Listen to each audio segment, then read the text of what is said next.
Thank you for taking the time to join us today to BATIKstory episode 24, which is number 90 in APPBI webinar series.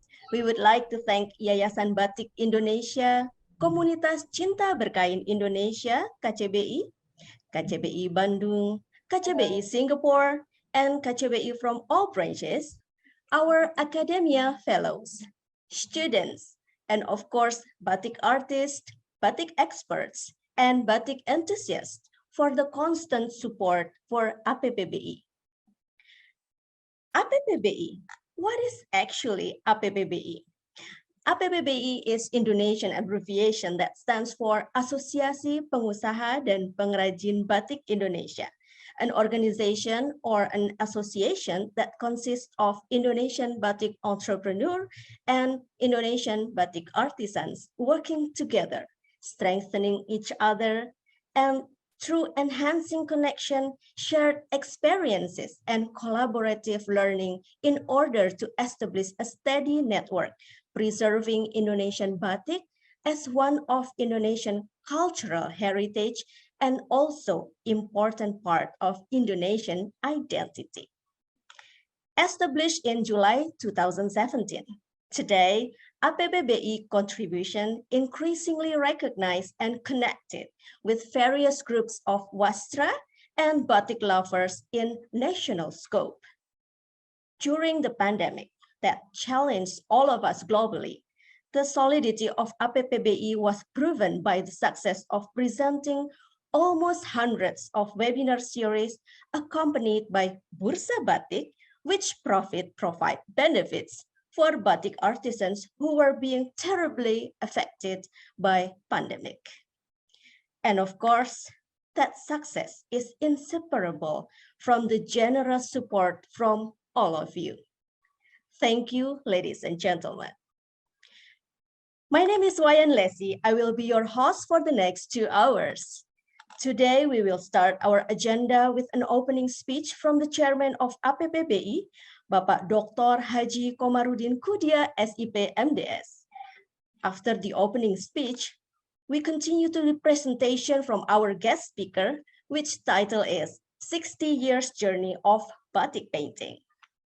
Following the presentation, we will be running a Q&A session, but as usual, not directly at the end of the presentation. Because first, Bapak Agus, our Bakul Batik APPBI, will be promoting and selling APPBI Batik collection from the catalog. Last but not least, after we completed the Q&A session, Mr. Ivan will take our picture together before we finally wrap up our webinar in our Zoom talk later. This webinar will be recorded as a documentation purpose. So I would like to ask you to put the mic position on mute, especially during the speech and presentation. All right, it looks like we have covered all the bases. So to get this webinar or Zoom talk started, I would like to welcome Pak Komar to give the opening speech. Kepada Bapak Dr. Haji Komarudin Kudia, SIP MDS, sumonggo Pak, dipersilakan. Baik, bismillahirrahmanirrahim. Assalamualaikum warahmatullahi wabarakatuh. Terima kasih Ibu Wayan Lesi. Masya Allah.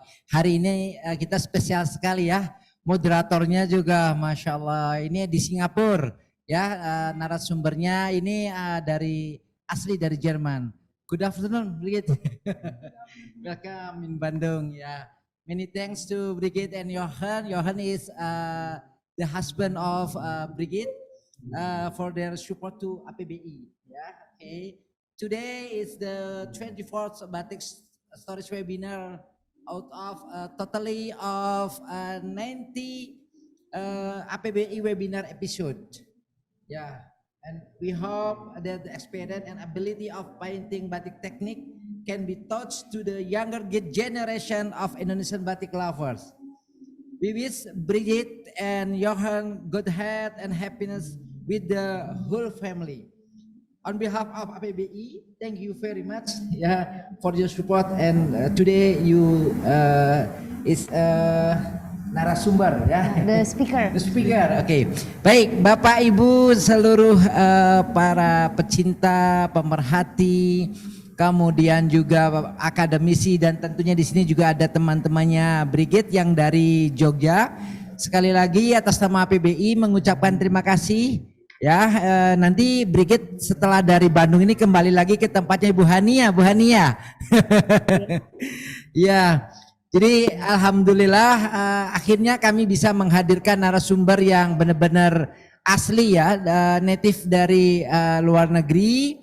Kemudian juga nanti kita di minggu berikutnya juga akan hadir narasumber atau speaker dari Brunei, kemudian dari Singapura, dan ini tentunya kami berharap agar semua bisa mengikutinya karena kami yakin ya para artisan atau yang mengerjakan batik ini tentunya di lain negara akan membuat sesuatu yang berbeda, dan kita yakin bahwa batik-batik yang dibuat dari negara manapun itu semuanya bagus.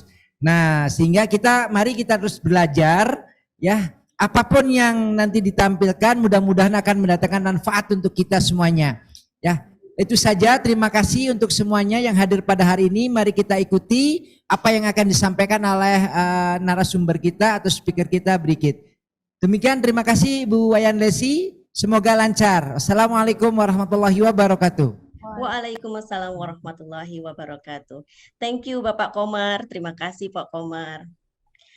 Align with what Pak Komar just said, as we are still in October, that for all of us can be called as Batik Month. This afternoon we are going to continue our special Batik Month webinar series. Today is the 4th episode to celebrate Indonesian National Batik Day 2022. In this occasion, we have a special guest as our speaker. I am glad to announce that Mrs. Brigitte Willa is already here. This afternoon, our extraordinary speaker will present 60 years journey of batik painting. From the title itself, we can get the hint of our speaker remarkable experience and expertise. 60 years, ladies and gentlemen. The fruitful journey must have been started since the childhood. Wow. This session will be guided by our fabulous moderator, Mrs. Putri Urvani Nadiro, SSN MA, a young batik artist and an entrepreneur whose journey in batik world also started since her childhood. What come to me as interesting is that beside Putri's parents' role, Ibu Yeyen and Pak Komar, in stimulating Putri's wonder about batik, our today's speaker also took part in Putri's early batik learning process. Is that a serendipity?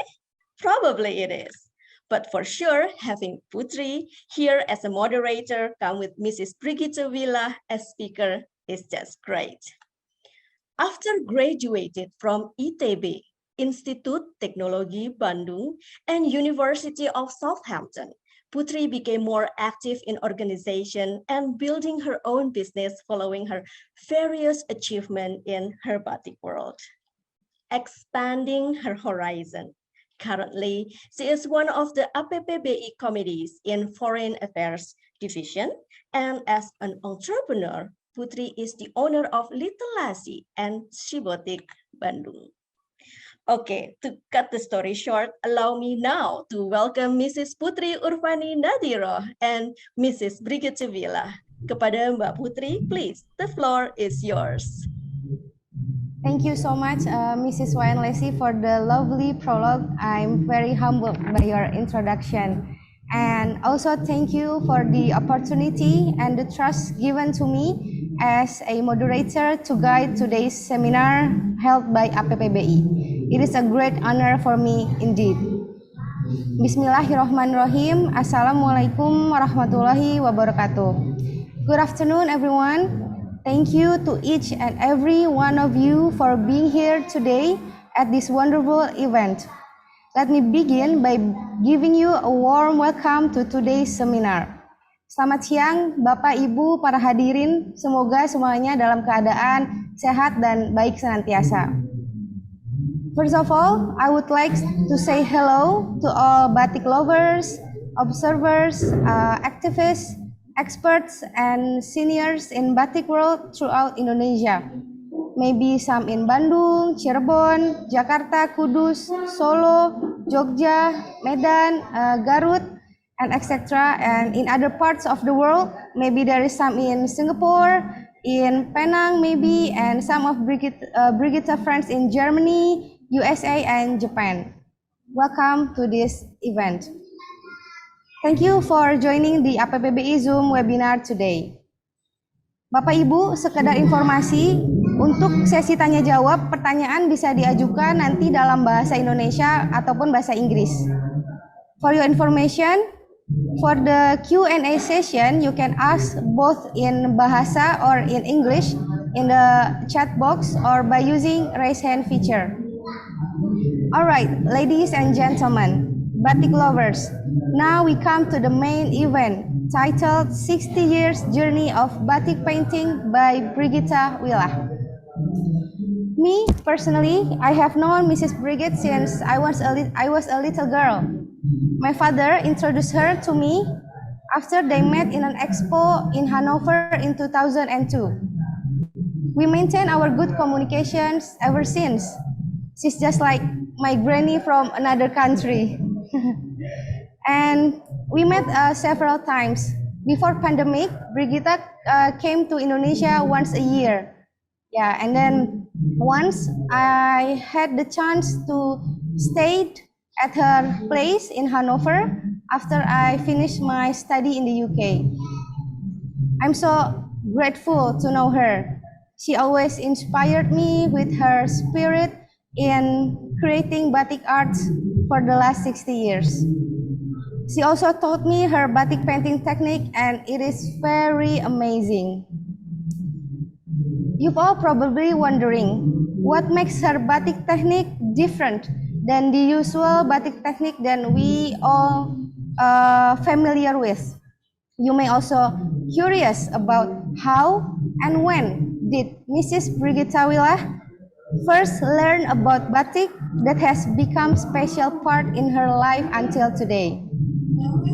As we all know, there's not much foreign people who is willing to create something intricate like batik. Not only she make batik, but she also developed her own technique to create a new way of batik. That is batik painting. Okay, before we begin to hear Mrs. Brigitte's story, I will read her biography first. Brigitte Willah was born January 1949 in Linz, Austria. Since 1970, she has lived and worked in Hanover, Germany. Batik as a medium became the focus of her artistic professions. She used it to create an aura of her thoughts and feelings. Batik is a substantial part of her life.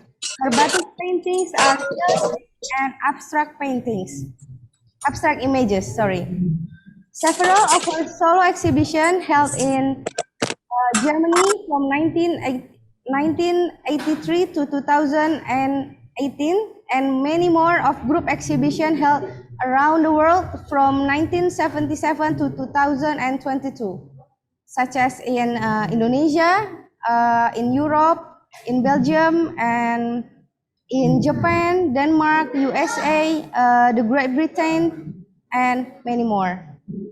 She also has achieved several awards. One of them was the Dramaturgy. Am I not mistaken? Yeah. It's a series of 3 batik painting. Brigitte will show you later the painting. It was held by Wax Eloquent World Batik Exhibition and Conference in Boston, USA. She also organized several batik exhibitions. For instance, the international event Batik of Change in Hanover 2002, when batik artists from Europe, USA, Indonesia, Japan, Chile were invited. In addition, some famous batik designers and workshops from Indonesia took part at the event, and one of them is my father. That was the very first time they met. For the last years, her focus is more on her own batik collection from Indonesia and there especially of the batik group Bima Sakti from Giriloyo, Central Java, Indonesia.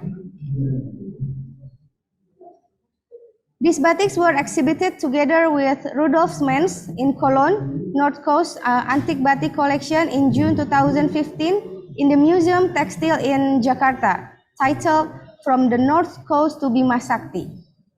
And for 6 months, in 2016 to 2017, her abstract batik paintings and a part of her Indonesian batik collection were exhibited in the Museum Kleihuis Bau Kornwesem, Germany. That's correct. Titled Fascination Java. She also attended several fairs in Germany with her batik paintings. For more than 12 years, she conducted batik workshop in Hanover and in other places around the world. And then from 1994 to 2019, she also attended several batik and textile conferences, symposia in Indonesia, and sometimes as a speaker as well. Well, I don't want to take too much of your time. We begin our main event presented by our amazing speaker from Hanover, Germany. To Mrs. Brigitte Willa, the floor is yours. Thank you very much, Putri. Thank you very much, Kumar, that I can take part on your session for batik lovers and batik collectors and batik makers, of course. And I'm very proud that I can be here and to share my experience and my way of doing batik for more than 60 years. So thank you very much, Putri. You're very welcome. And thank you very much, Vayan Lesi, to give the entrance speech. So I hope you will enjoy it. And if you have questions, please don't hesitate to do it. And I will answer as much as I can. Okay, so we will start The presentation, yes. with the presentation. But first, I wanted to say something before we start with the presentation. Maybe the audience will be interested in why I do batik as a foreigner and not here from Indonesia. So I'm really start from the beginning. I was introduced to this batik and to the technique at school in art lesson. And then I can say that I fall in love in this technique. And because why it's so important for me, I need always time for my work to concentrate it and to do it precisely. Therefore, the batik technique is just perfect for me. When I came first to Indonesia in 1985, to Indonesia, I found a variety in one technique only, the batik. For me, it was like a treasure chest, and and all over the batik years, I was traveling to this country. The chest was filled more and more, and it's not still all. I have to discover much more. So this is just the beginning, and now I'm going to show you some of my batik paintings. And we start with my really first batik I did, and this is a bird you see on the left-hand side. That was done in 1964, so long time ago. And I didn't know at that time to use a chanting, only I did it by brush. So the waxing was done by brush, and the dipping was also what you do in a liquid. So, and because I really love very much the Impressionist, we see a painting from Monet, which is in the middle. It's not my painting, it's an original painting from Monet, which is in the beginning of the 20th century. So I really would like to to do the same, and I thought, can I do that in batik technique? Batik in expressionist style. To expressionist style, that's correct. So I started with the painting you see on the left side with the puppies. So it's a little bit similar. And yeah, this was the start to improve my technique. And other paintings followed in a different style. And you see one of the painting, the rice fields of Bali. This is the only batik I did with a scene from Indonesia. Yeah. Because I was so often here, but I don't know why I didn't other one. But this is the only one. And yeah, I like it very much, and I hope the audience as well. So next, please. Next, Ivan. Next one. So I also did other images, and always I like to do scenes where I have been. So this is in the United States during Indian summer, and it was just Halloween time. So all the pumpkins were in the front of the doors, and we visited other landscapes as well. So this is on Cape Cod. I also love, I must say, I love flowers, and therefore I try to make the flower as natural as it was possible. And I have Very realistic. yes, I really have the feeling you can see the wind.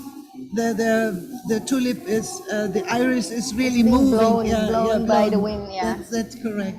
Next, please. Next one. Next. So, Putri mentioned before The award that you the achieved. award, the Wax Eloquent World Batik Exhibition and Conference in Boston, in the United States. And for these 3 paintings, it's a triptychon. I got an award, and I must say I'm very proud about that, because these 3 paintings are very important paintings for me. And the meaning behind of this is in an abstract way on a stage. So the first painting we have, you see the lightning and the construction behind the stage. And the second one in the middle, it also shows the mechanical, what you need behind the stage, and in between, in the middle, you have like a piano. So it also inside the piano. yes, inside the piano. That's correct. And the last one, you know it when you went to a theater, or when you went to an opera and so on. The actress sometimes really get exploded, something like that, and their emotion. the emotion will come out like that. Portrays the emotion of the artist. Yeah. Correct. Yeah. So this is the third painting. It looks like volcano, but it isn't. Yeah, volcano. It isn't. Volcano. Yeah, but it's the emotion. It reflects the emotion of the artist at the opera. Yeah, that's correct. So these are the meaning of these 3 paintings. So next, please. Next, please. Normally, I use the cotton surface from Indonesia, and I use the very fine woven primissima. Every time when I was here in Indonesia, I brought the primissima to Germany, and I worked on it. But once I did a painting on silk. On silk, yeah. And this is what you can see on the left side. But I don't like so much to work with the silk, because after 8 coloring, the silk is finished. It cannot. Stop absorbing colors. That's correct. Yeah. Only 8 colors. So, but with the cotton, you can do many dyes. Yeah. Okay, that's very interesting. Brigita cerita, beliau biasanya menggunakan kain katun untuk lukisannya, tapi lukisan yang ini yang ada di sebelah kiri itu dia menggunakan material sutra. Tapi ternyata ada sebuah fakta yang menarik, untuk proses pewarnaannya itu maksimal hanya 8 warna, only 8 colors. Yes. Hanya 8 warna. Jadi ketika beliau mau menambahkan warna yang baru itu sudah tidak bisa menyerap warna lagi. Nah, mungkin itu bisa jadi nanti bahan diskusi ya untuk para pengrajin batik di sini yang berkarya juga menggunakan material sutra ya. Mungkin ada perbedaan. Yeah, that's correct. Yeah. And with the cotton, especially with the primissima, it's very fine woven, and you know that when you use a very fine chanting, you can do very nice and fine lines and nice dots. So I prefer that. And with the cotton, sometimes I could dye until 50 colors. 50 colors in one painting. Yeah, not 15, 50. 50 ya. 50 warna dalam satu lukisan. Wow. Because with the cotton you can do that. And I have to say some words to one painting with the snow. Putri liked it very much. So Yeah, that's my favorite painting of yours. Why? It's very beautiful. Thank you. Yeah, you told me that it reminds you to your time when you have been in Scotland. In Scotland, yeah. So this original was done in the United States when I visited my. So maybe she might remember. Not Back dulu kan? that was too fast. Ya. So, and the other one, which is on the right side down, it's also a scene from Arizona, and another friend of mine lives in Arizona, and when I was there with my husband, we did a lot of tours, and of course, I made batiks from this area. I think I have to explain a little bit more. Yeah, about the story of the bear and the fish. Yeah, I will continue. But before you ask me also, do you do photos before I start with the batik? Yes. Yes, I do. But this is not a copy of a photo. I draw the lines, The sketches. sketches by myself. I only need the photo because for the shadows. So in some paintings you really can see that there is different kinds of shadows. So for this I need the photo. I cannot go out with my wax pot and with my dyeing pots like a painter is doing with oil and acrylic. So it takes much more time. So sometimes weeks to finish a painting. So I need the photo just to remember how the sun and how the shadow is coming. Yeah, that's right. And the story behind of what I call the desert is it's really funny to me because it came out after I finished the painting. It was not planned. Not by chance. I mean, not by. Yeah, you didn't plan it No, to be like that. I didn't plan it. So I have to explain why. You see the blue and dark figure. In real, it is a tree which passed away. The dead tree. So, and the other tree, which is on the ground, it's the same. It's also a tree which died and was on the ground. Lying on the ground. Yeah. But when you really watch directly to it with the blue one, it looks like a bear. Yeah, it's like a bear. Yes. The shape, it looks like a bear. Yeah. And the tree which is lying on the ground, it looks from afar like a fish. And I was told that the Native American people in this area, They believe when they travel, the bear and the fish guides them to make it the traveling safe. So guide and protect them, Yes, protect the people. To protect the people. So you see, also my imagination and my expression really comes into a painting like that. It's not planned, but it was in my head, so it came out.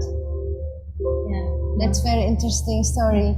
Maybe you can translate a little bit. Oh ya, oke. Jadi di Gita waktu membuat lukisan yang ada di kanan bawah ini, itu dia nggak sengaja. Jadi dia ngelihat ada dua batang pohon yang udah mati, kemudian dia lukis.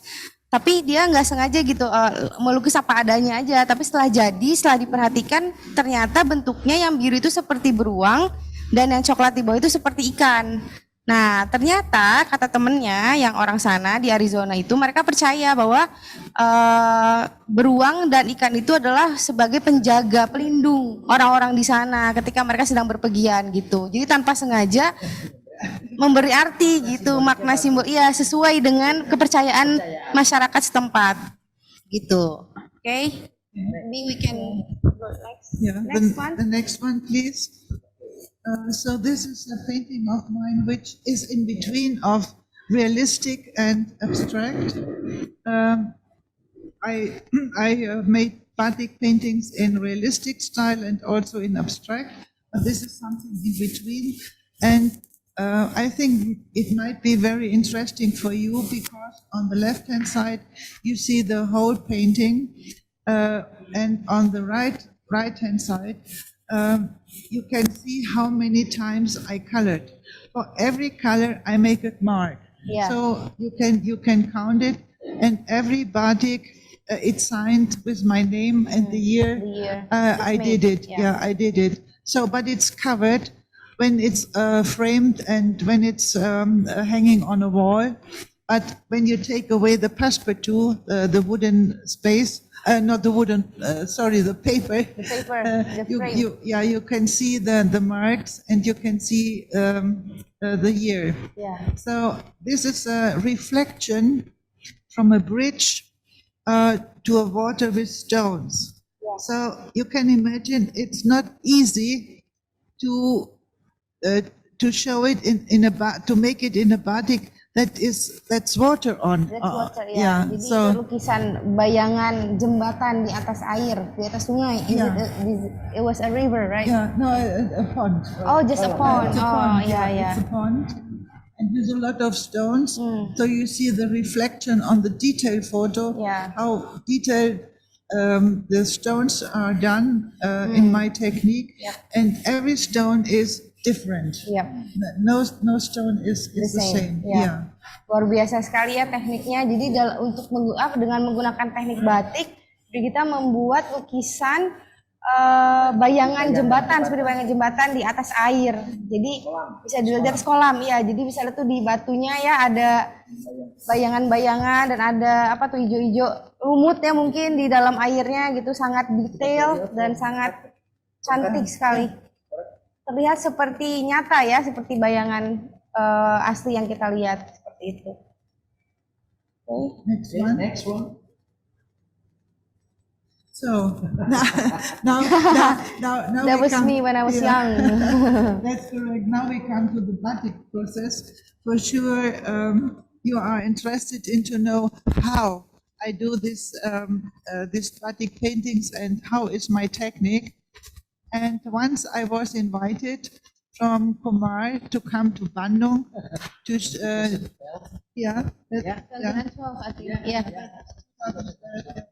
to show Putri and her girlfriends and the kids from My brother and sister. Revan and Sekar when I'm right. How I do my technique. So we only had 2 days. But I think I could give them a glimpse how we can do it. Of course, in 2 days you cannot make a painting of what I need to develop for 20 or 30 years. I show you. Yeah. Yeah, in the back. Oh no. After this, After that. So the next one, please. So I told you before we only had 2 days, so not time enough.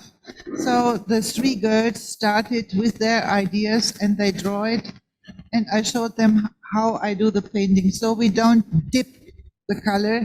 I paint the color with brush and not free. I remember it was a brush. I don't know, sponge. Sponge, yeah. Correct, Yeah. sponge. And you see, it's not free-handed. It's done stretched on a frame. Yep. This is what I also use for my technique. So because not enough time, only 2 days, I overtake the ideas from Putri, from Didi, and from Alicia, and I promise them I go home. When I go home, and I finish. So next, please. Next one. In between, I'm going to show you the tools and the equipments, what I have. Then I'm going to continue with the technique. Yep. So these are my frames I use for stretching. I have Wooden frame. the We wooden use frame. That's correct. Yep. And I use an electric wax pot, which is from Switzerland. Kompor listrik. Yeah. And I use different types of chantings. Cantingnya berbeda, bahkan Brigita juga develop her own canting ya, bikin canting dengan style dan bentuk yang inginkan. But the batiks are made in Indonesia, so Western world. Oh, it was made in Indonesia. The canting.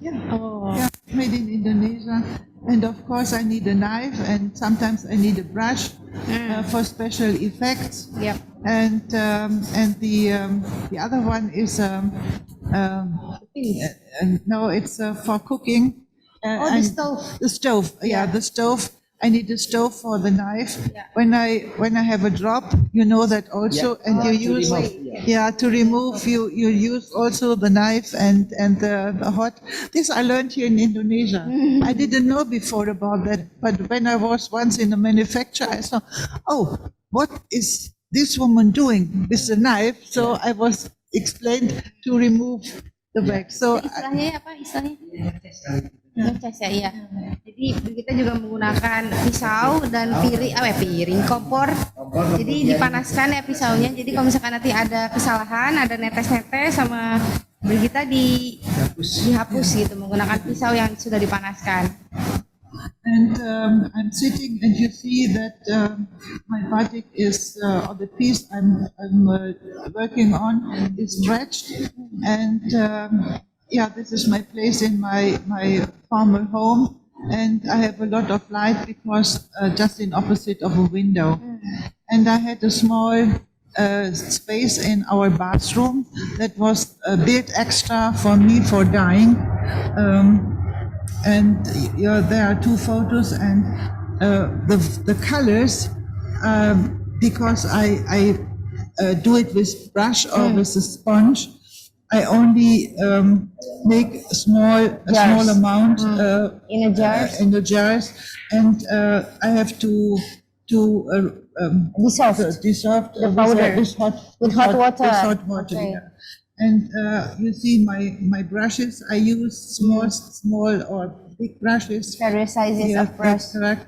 And then sometimes I need to make the batik wet again, because when it's not wet enough, the surface, so the color will block. Yeah, it will stop moving. Yeah. So the kainnya jadi harus basah supaya nanti pewarnanya dia smooth menyerapnya. Jadi nggak, kalau kering dia nanti pewarnanya akan stop dan membuat garis gitu. Ya. Jadi harus selalu basah kainnya. And I use, in opposite of you, I use the direct color. And this is the branch name is Deka, and it's a special color for doing batik. But the problem is, when you do garments, of course you have a fixation after every dyeing, but it will be possible after a while that the color will wash out. So it doesn't stay like your indigo sol or indigo color. After, so it doesn't stay as long. So for a garment, it's not so nice. But for a painting, it's okay. Do you wash the is very expensive? Yeah. And do you wash a painting? No. No. Yeah. There is no need to wash a painting. So we don't need the fixation. Yeah. So when it's framed behind the glass, So it's protected from the light and from the sun. So that's correct. It's not gonna be faded from time to time. Yeah, that's correct. Yeah. And one of another. It's not a tool, but sometimes I need a bleaching because I want to go back to a lighter color and to continue with other colors. We will see that when we will see the technique photos. Yep. Okay, thank you for the next. Next. So. This is the steps of the. Let's take the painting. Okay, Putri will show you the finished painting, and I will show you how I start on the beginning. So, Jelaskan. Ya, ini hasil lukisannya, dan sekarang kita mau menjelaskan step by stepnya dari awal ya sampai jadi. Ini kan awalnya idenya kan dari yang Putri buat sini kan? Ya, jadi ini idenya Putri yang bikin sketsa awalnya. Jadi bikin dulu awal cuma 2 hari tapi nggak selesai, kemudian karena keterbatasan waktu, kemudian not enough time, terus dibawa pulang sama Brigita, kemudian diselesaikan di Jerman, gitu. Terus dikasih lagi deh ke aku hasilnya. Tambah bagus hasilnya. Okay, Brigita, you can start. Explain. yeah, explain. Can we go back with the technique photos? Yeah. So on the left side, you see just the drawing. It's on paper. It's not already on a textile. Yeah. So this is the only thing when I start to do a painting, the colors and the textures and shadow and everything is in my head.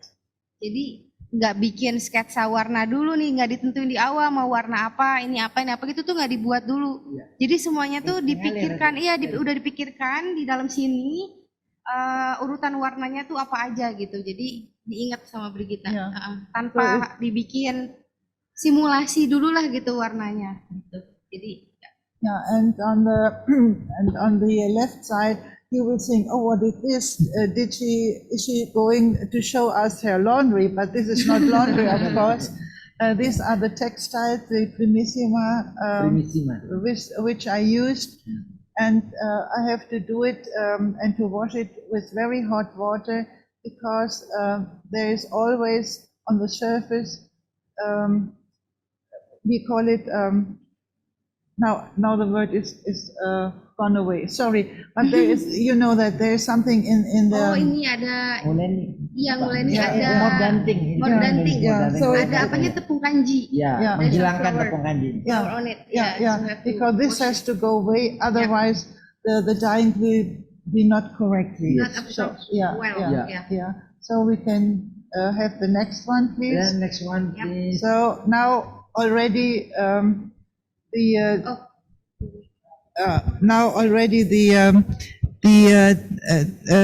sketch is on the textile, and you see that stretched frame. And I start first with the white spaces, what you also do with the brush. Okay, next one. Please. And I use my own chanting. I showed you before. When you have a chanting and you use a chanting here, the first drop you blow away. Kalau Brigita itu dilap pakai kertas. Pakai tisu. But because my chanting different to yours, I need a napkin or something like that to clean up. Otherwise, the drop will come down. So this is what you see at the first photo. And the first step in this painting is I want to cover the whole background and to make a very straight line. Maybe we can show this in here. So to make a straight line, I use the chanting, because with the chanting you can do it very precisely, but I make the chanting line very bright so that I have space enough to cover the background by brush. So next one, please. In Cirebon batik technique, you make it Pravit technique, because the line. Yeah. You cover With a brush. Yeah, Yes. Here you can see that Yes. on the first photo. Then I have enough space to cover the background. Yeah. And when dyeing, and you turn it around on the left side, you don't have a line. No. Normally, when it's not covered, you can have a line, and this I don't want. I want to have a straight background. So therefore, I do that. Yeah. So the next one you see it's already done. The wax, the background is waxed, and so I can continue. And you see that I used two colors on the ground with the blue, and from the top I used a yellowish color. Next one, please. So you see, I do not dye only a part of the batik. Mostly, I cover all the spaces with one color, but only sometimes gradation. And you can see it in here.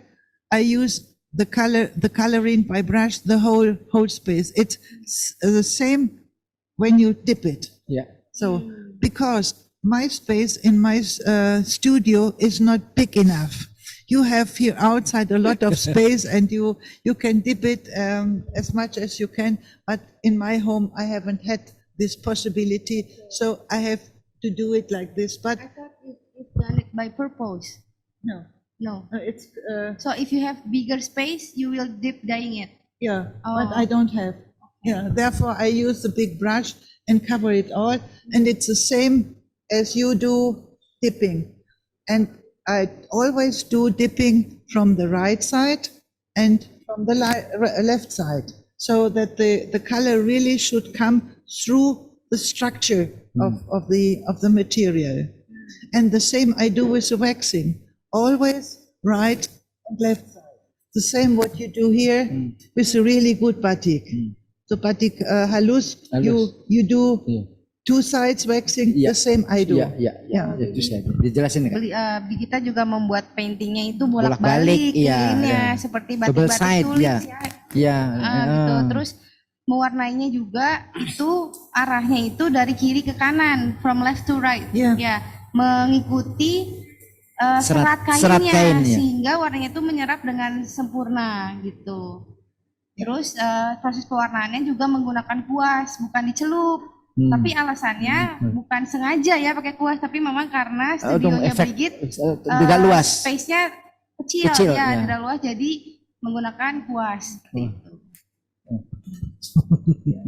Okay, and then it has to become dry, and of course after dyeing I have to take away the over colored, and I do it with a brush with clear water, and on the right side you see the dry. It's dried, and I already started to decorate the painting. Kak, jadi itu tuh sebenarnya Kak hampir sama dengan pengerjaannya itu ya, seperti batik tulis yang di Indonesia. Itu yang Cirebon itu kan membuat line itu namanya kan Mbawit ya. Ini yang akan kita usulkan untuk mendapatkan IG-nya juga. Jadi Brigita juga melakukan teknik yang sama sebenarnya ya, dengan menggunakan hot wax ya. Hot wax ya. Dan ini cukup bagus sekali. Hanya memang kalau ini kan medianya nggak terlalu besar, jadi ya cukup terampil lah ya. Ya. And I forgot to mention before, sorry for that. With my coloring, I start with the lightest color and end up with the darkest color. So as darker the color becomes, as more mixtures are in between. So in the beginning, I really have to know what happened after the fourth or after the fifth color. So also from the second color. So I really have to know it. The reaction, how the mix of course of the mixtures. When you dye a red, and the green you cannot, Have both. Yeah. you only get a brown one. Brown. But sometimes I want to have a green, a real green, and sometimes, and together with a real red. So this I cannot. So I have to do another way. I can explain later. Yeah. Jadi Coba kita jelaskan. itu membuat lukisannya dalam proses pewarnaan itu sama ya seperti kita ya, seperti orang Indonesia buat batik. Jadi dari warna yang muda sampai warna yang tua. Jadi beliau sudah harus bisa membayangkan nih nanti warna-warna yang akan bertemu warna kedua dan ketiga Terjadinya itu apa? terjadinya apa Ya, gitu. warna Semua itu tertiernya itu. semuanya itu sudah dipikirkan di dalam Otaknya. otaknya kita di pikirannya gitu, sudah diimajinasikan gitu, sudah divisualisasikan. Nah, kadang-kadang kita juga ingin menghasilkan warna yang kontras. Misalkan ada biru dan kuning dalam satu kain, tapi nggak mau ada hijaunya kan, bisa kan kayak gitu. Nah, jadi nanti kita juga menggunakan teknik matang pindo ya kalau matang 2 kali kalau di proses batik. Jadi kalau kata Brigita, a batik in a batik. Jadi ada batik di dalam batik kalau Brigita bahasanya gitu. Yeah. Jadi kayak ada 2 proses yang berbeda dibagi 2 gitu. Yeah, that's correct. Yeah. I could understand her, even it is bahasa Indonesia. Okay. Okay. Yeah, next, please. Next screen, So please. you see, now I use a darker blue, but only a part of the space. Not every spaces are covered. Not the whole. No, not the whole one.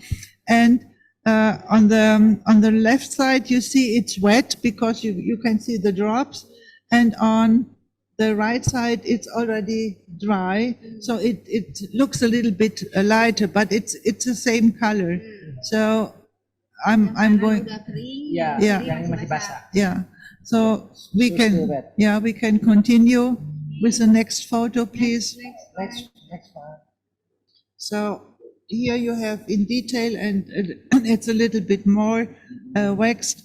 There are much more steps in between, but I think it's too much and too boring for you to show every step. So these are the main steps for showing my technique. So next, please. Next, please, one. Oh, okay. So now I want to become a green. Yeah. You know, when you mix Yellow. with yellow, with yellow you can. put yellow, Yeah. cover blue. That's correct. So you see, Green. yeah, you see all is green now, and we have some shades. Yeah. The darker green, and on the top, very light. Very light, Yeah. yeah. So it's Hijau very. tipis, hijau muda. Yeah. Yeah. So and then you see I already covered Yeah. the green space I wanted to have.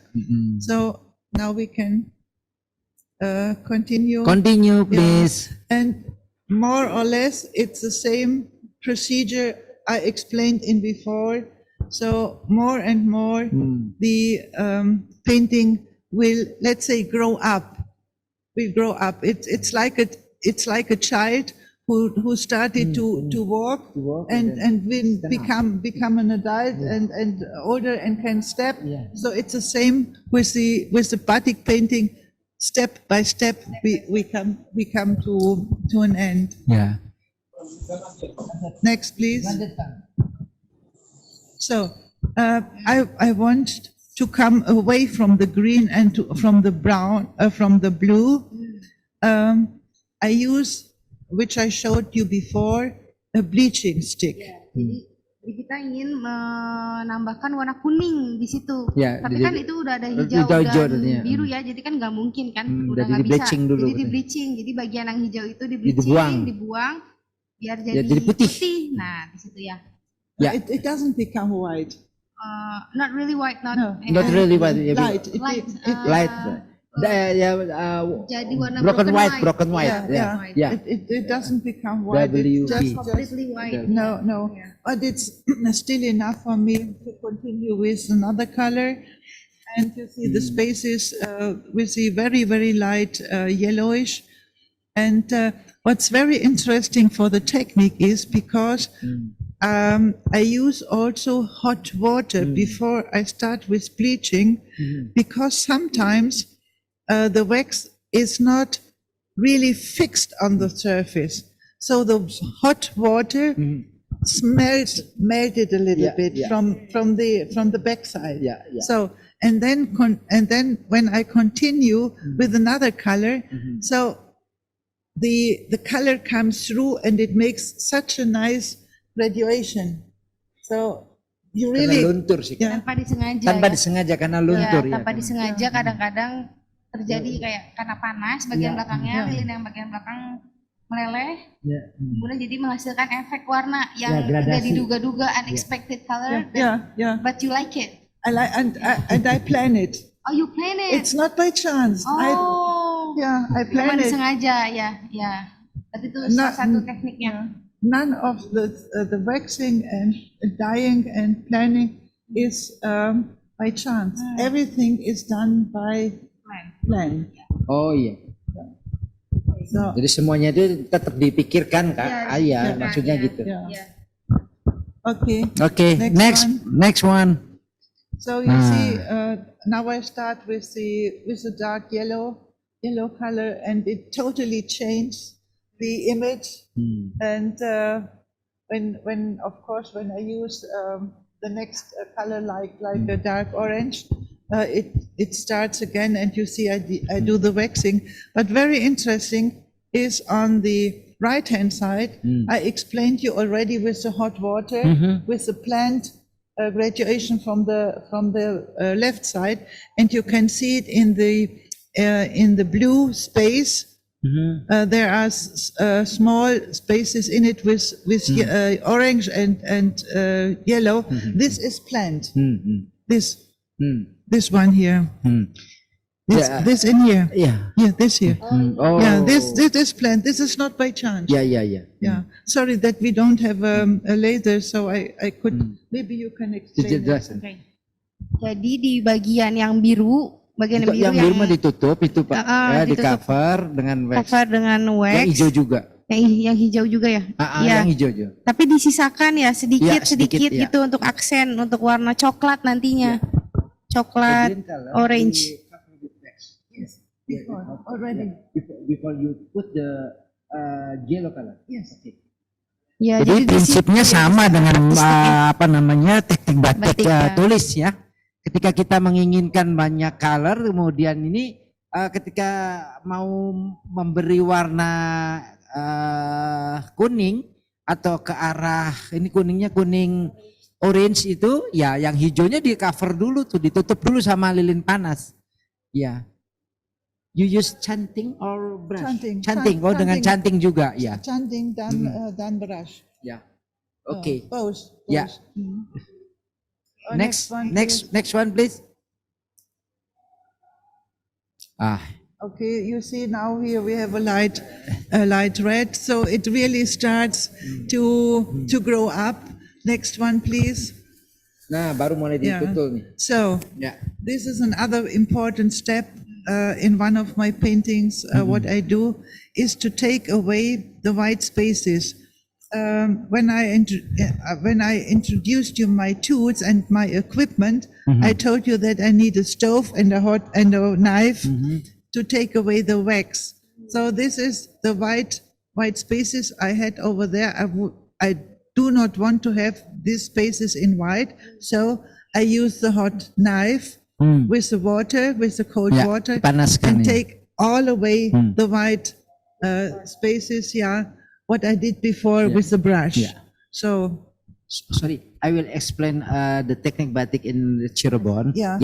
Almost the same with your technique but different name. Ya. Yeah. Jadi kalau di Indonesia, kalau teknik yang seperti Brigita lakukan ini itu batik kerokan namanya ya. Kalau di Cirebon itu batik kerokan. Jadi ada sogan kerokan itu memang sengaja lilin itu dilukai dengan menggunakan pisau. Nah, ketika nanti beberapa bagian lilin yang terkelupas karena kekerik ya dikelupas oleh pisau itu.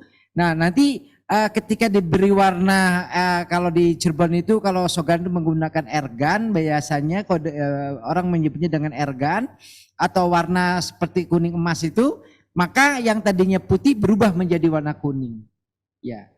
Yeah, so became yellow. Yeah, after you. little bit little bit because the red spaces are wet. Yeah. And of course, the color comes a little Yes. bit in the white, so it becomes Yes, a of little course. bit yellowish. Ya. Yeah. Ini menarik That's sekali correct. ya.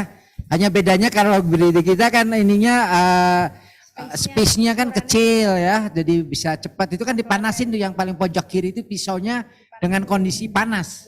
Yeah. The knife must be hot. Very hot and Very cold water. Very cold water. And you use the back side of the knife. That's correct. Yeah, not the sharp one. Yeah, otherwise it will Yeah. destroy the Yeah. textile. Ya, Yeah. oke. Next one. Next. Next, please. Next please. So Ini. this is what I told you before. After every dyeing, I have to wash out the over needed color. So this I do with a brush, and this is my space where I do the dyeing in my space. So you see, we are. Even though you didn't do any fixation process, No. it is fix- fine with the Yeah. color. Yes. Enggak. Yeah. Apa sendu-sendu itu disemprot tuh dia Iya, tapi nggak difiksasi. Tidak. Oh, tanpa Tidak. fiksasi. Tanpa fiksasi. No, because for a painting I don't do fixation. Do you wash a painting? Yeah. No. No. But I mean, Yeah. if you wash all the colors, Yeah. It will the color come. will be faded. Like Yeah, but the concentration I use with the powder, it's very high. It's very high. sengaja. Kalau gitu ya cairannya ya, zat Yeah. warnanya memang dibikin sengaja dituain, dinaikin dulu. Yeah. Yeah. Nanti yang kira-kira ketika dicuci itu turunnya nggak terlalu banyak ya. Yeah, and what's very important is as long as the piece or the spaces are wet, it's still dyeing. When it becomes dry, stop. Oh. So what I do is I leave it overnight in my space, in my bathroom, and in this space, Putri knows the place.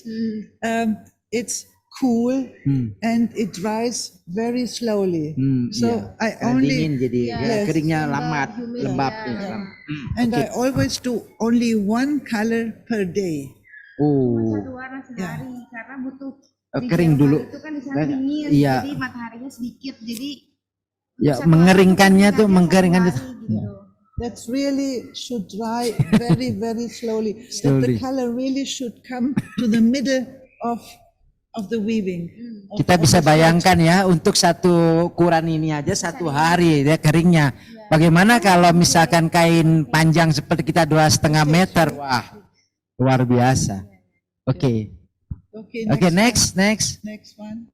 one. So you see, I already waxed some red spaces, and you see where we had before the white spaces. Now we have red, and there are drops on it. It's very hard to see it on the photo, but on the finished painting you can see I made with the chanting dots. So next, please. This is a detailed photo now. I think it's a little bit more clear, but not really at the end. And I think you already understand my technique, so I don't have to explain too much about this. Next, please. Yes.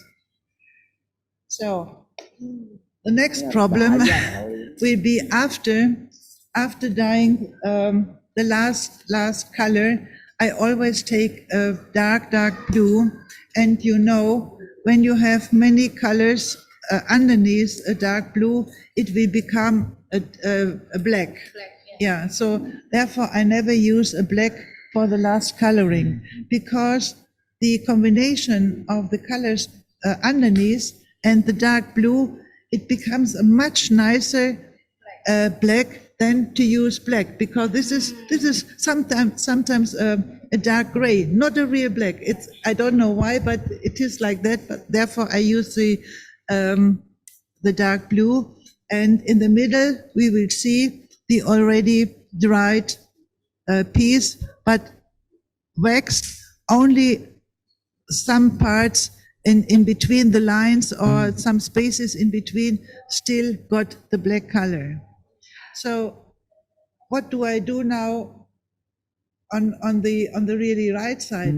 You think, yeah, I have to do it in the other way around, like you. Maybe you can. Oh, yang proses kedua, matang kedua kali ini. Yeah. Ya, ya. So because you boil the wax out with hot water. I cannot with my colors because I explained to you before. It's not possible. Oh, oke. Jelasin Kak. Jadi kalau untuk Brigitte itu nggak mungkin untuk proses lorot, untuk melorot karena ini kan ada frame-nya ya, pakai frame kayu dan kondisinya tidak memungkinkan. Jadi sama beliau itu untuk proses yang batik yang keduanya itu dikerok lilinnya. Nanti setelah itu disetrika, you iron Kemudian gini Kak, lilinnya pindah ke tisu. Spesial ini lilinnya itu berbeda dengan lilin batik yang ada di Indonesia. Lilin yang digunakan itu sisa dari gereja ya, dari church ya. From the church and then you Really good. really good parafin. Jadi parafinnya itu dari gereja, katanya dari lilin yang dinyalakan di gereja itu sisa-sisanya dikumpulkan. The leftover from. Sisa-sisanya. Soalnya Dibawa pulang. kualitasnya sangat baik ya. Iya, karena kalau lilin yang di Tahan gereja itu lama katanya dia. kalau nyala dia tuh matinya tuh lama banget Lama gitu. banget, ya. Jadi tahan banget gitu loh. Kadar parafinnya mungkin Kadar tinggi ya. Jadi nah itu makanya bagus walaupun menggunakan lilin yang kalau di kita di sini disebutnya lilin untuk ketika mati lampu kemudian kita nyalakan lilin. Nah, ini lilinnya berbeda.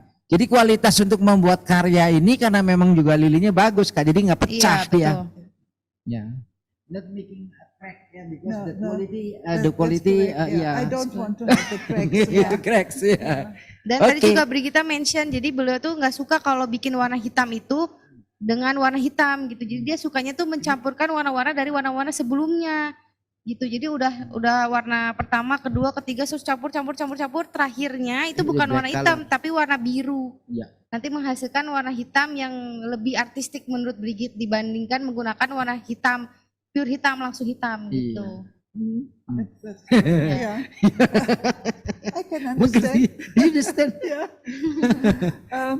And because the surface from the wax is porous, so if I immediately start to iron the wax away, the colors especially the really dark colors are sitting in the porous surface. So, and when I iron it, it will come to the batik and it will destroy everything. So therefore, I need again the knife, of course the backside, and then I take away the wax. Next, please. Next one. Nah, So ini. now you can see on the left side, I have a white cloth underneath. You see how dirty the wax is. And if I wouldn't have to take it away, this will come on the surface, on the batik itself. And even when you use dry cleaning, it never will go away. It's like dyeing. So therefore, I take away nearly all the wax by stretching away. So the next step is, of course, I have a big block of newspaper, a Quran, and what is directly contacted with the batik itself, it should be only white. Also you take out the fabric from the Yes, frame. yes. Of course. Sorry, I forgot to say that. Of course, I have to take away from the frame, and everything. It's really connected to the batik itself. It should be a white paper. Otherwise, when you use a newspaper or a journal which is colored, Will transfer on the painting. Yeah. Sometimes it could be interesting to use a newspaper and to have it like a print. So it depends on you if you have to get other idea. Another idea, and also with a journal. But to keep it like that, I have to use a white paper. So I change every time until no wax is coming out. And Harus then sabar banget ini yang orang yang nggak sabaran nggak bisa nih bikin kayak gini karena harus benar-benar telaten satu-satu, dikit-dikit dulu, terus disetrika. Nanti dia nempel, lilinnya pindah ke tisu lagi, ulangi lagi, terus sampai benar-benar bersih ya. Yeah. Until all the wax is removed. That's correct. But this is not the really last step, I bring always my batiks to a dry cleaner to take away the fat and the wax. You know, in the wax itself is also fat included. So yeah, and I don't like it so much. Some other artists use it, but it's always your own decision what you want to do it. I don't like it, so I bring it to a dry cleaner, and then the texture and the surface is like it was before, except is a painting on it. Yeah. So next one. Mungkin sekitar 10 minutes. Yeah, maybe another 10 minutes. 10 minutes because Okay, we are just finished with Okay, that. yeah. We are just finished with that. So here you see the result tunjukin ini ya. of the painting. This is now without wax and Yeah. after dry cleaning, and this is how it looks like. I don't know if there are the others, and then they are finished with that. Maybe next one. Next one. So Okay. Yeah. these are the two other ideas from one series from Alia and Devi. Yeah. So this is the product or the result of their meaning, and I transfer it into my batik. So I think this is the end of the section of the technique and how I do batik. Yeah, three pieces. Yeah. Ini hasilnya ya. Yeah. Yeah. Okay. Okay. Next slide. No, I think you would like to have an interruption now. Oh, okay. Yeah, it's okay. Yeah. Ya. Jadi ini Brigita mau menunjukkan, tadi kan sudah Oh iya enggak.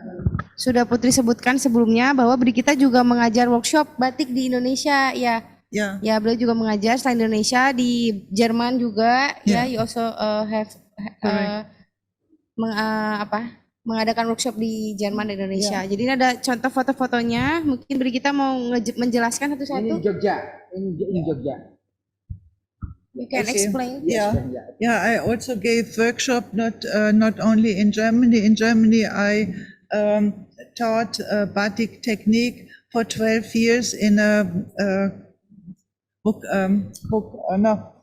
community in Hanover, and that was for 12 years. I taught that, but people in Indonesia also asked me if I would like to share my technique with them, and because I'm a member of Sekacakat in Yogyakarta. Bu Hani Minoto Sastro. That's correct. Bu Atika. Atika already there, and so we did a workshop at Hani's place, at Hani's workshop, and when you look at the faces of the attendants, they look very satisfied. I'm right? Yeah. They're happy. So, and we had a lot of fun, and I didn't ask them, please do only one design. So every attendancy should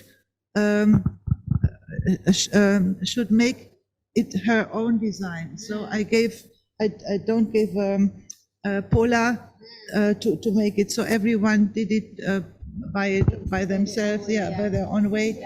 And I'm very pleased about the results. So you see, every person has its own personality, and this comes out on a batik. Okay, next.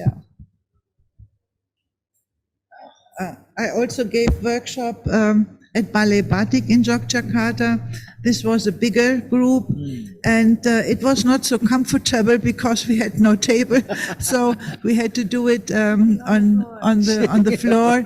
And for me, around 70 years old, sometimes it was not easy to go up and down. But anyway, I enjoyed it, and we had a lot of fun. And on the right side, you can see some of the results. But because we had not so much time, this time I gave a pola.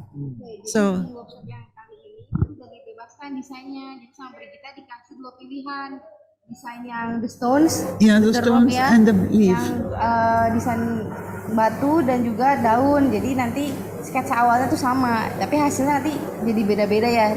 The result will be different. Yeah, but every attendant, every person did his own interpretation of the stones and even of the leaves. So that's I think very creative in just a short time. Yeah. Okay. Next. And then I also gave a workshop at Fiber Phase 3 Transformation in 2011, which was organized by Ibu Nia Fliam and her husband Agus Ismoyo from Yogyakarta. And I had a big group there, but what really touched me was this young woman, because she did the dyeing and also the waxing by herself. I never helped her. She always did it by herself, doing with the feet. So this really touched me very much. And I think this should be not an advice, but maybe a chance to other people who think, oh, I cannot do it. Just look at this young woman. You can do everything what you want. It doesn't matter how, but do it. Ya, oke. Kita bilang katanya kalau kita rasanya ingin menyerah, merasa tidak bisa melakukan ini, rasa bisa melakukan itu, lihatlah contohnya ini apa orang yang dengan segala keterbatasannya itu tetap bisa membuat karya dengan baik. Yeah. Next, please. Next. So these are the result of some of my students. Some of these young students were not in my course, but you can see. In Yogyakarta. Yeah, in Yogyakarta, this is the result of the workshop I did at during the fiber phase, and my students are, you can see, with the three-part paintings. So I also gave no polar. I asked them, please, I showed them my technique, and please, you use it. That's correct. Okay. And I think some of them really did very well, because I want to